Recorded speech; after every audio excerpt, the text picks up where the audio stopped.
Hi, this is Jason with Liquid Instruments.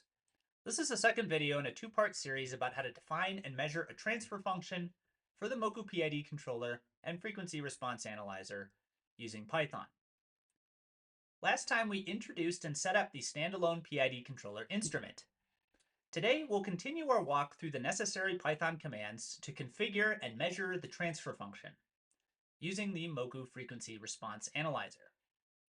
We're going to be interfacing with the instrument primarily through the Python API, but let me just show you very quickly in the Moku UI what we're going to be building.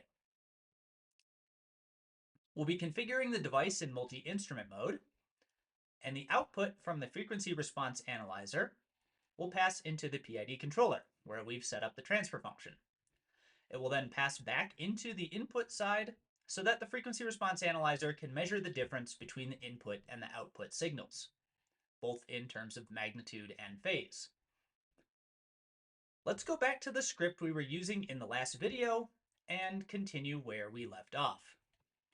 As I mentioned last time, we have step-by-step written and video tutorials on how to set up the Python API linked in the description. We left off by defining the transfer function and outputting its values, and now we'll look at the Frequency Response Analyzer. The commands that we're going to focus on are set output and set sweep.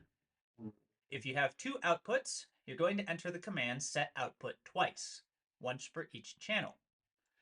The second value is the amplitude in volts, which is specified earlier.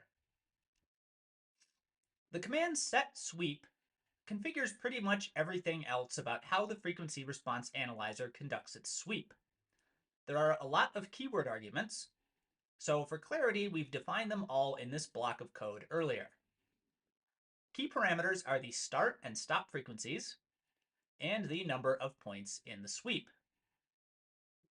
The settling time, or settling cycles, defines how much time the instrument will wait until it starts to take data at each point. Note that these values are minimums, so it will wait either 1 microsecond or 1 cycle, whichever is longer.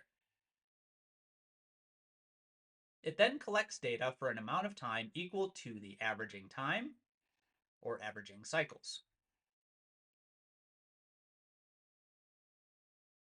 Lastly, we start the sweep with the set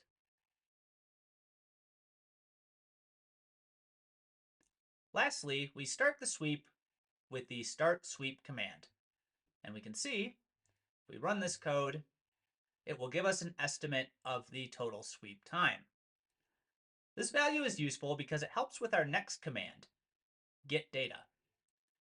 The wait complete keyword means that the instrument will wait until the current sweep finishes before the data is transferred. And to make sure that the request doesn't time out, you can adjust this timeout value.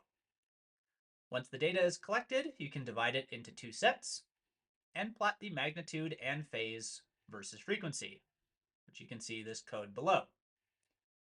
Let's run that.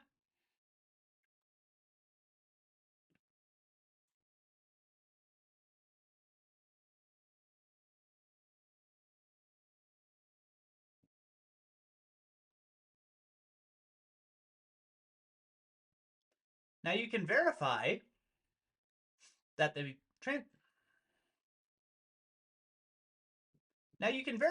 transfer function is correct by comparing the plot with the function that we defined on the PID controller UI. They should look very similar. You can go back earlier in the script and adjust some of the PID values, and when you run the sweep again, the plot should update and change accordingly.